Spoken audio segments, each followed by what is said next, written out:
తెలంగాణలోని గురుకుల టీచర్ అభ్యర్థులు మరోసారి నిరసనకు దిగారు. బంజారాహిల్స్లోని సీఎం రేవంత్ రెడ్డి నివాసం ఎదుట మోకాల మీద కూర్చొని కొంగు పట్టి చాచి భిక్షాటన చేశారు. వి వెంట్ జస్టిస్, బ్యాక్ లాగులు లేకుండా పోస్టులు భర్తీ చేయాలి, తమకు న్యాయం చేయాలంటూ కూడా నినాదాలు చేశారు. నిరసనలు, ఆందోళనకు అనుమతి లేదంటూ కూడా పోలీసులు అభ్యంతరం తెలపడంతో గురుకుల టీచర్ అభ్యర్థులు పెద్దమ్మగుడి వద్దకు వెళ్లారు. గుడి ముందు భిక్షాటన చేసుకునే వారితో కలిసి కూర్చొని అడుక్కుంటూ నిరసన తెలిపారు. గురుకుల టీచర్ అభ్యర్థుల నిరసనను చిత్రీకరిస్తున్న మీడియాతో సెక్యూరిటీ సిబ్బంది దురుసుగా ప్రవర్తించారు.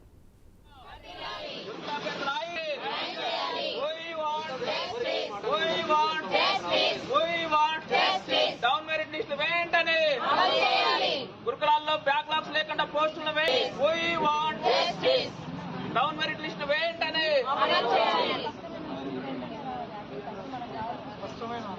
సీఎం గారు వెంటనే స్పందించాలి స్పందించాలి స్పందించాలి స్పందించాలి గురుకుల అభ్యర్థులకు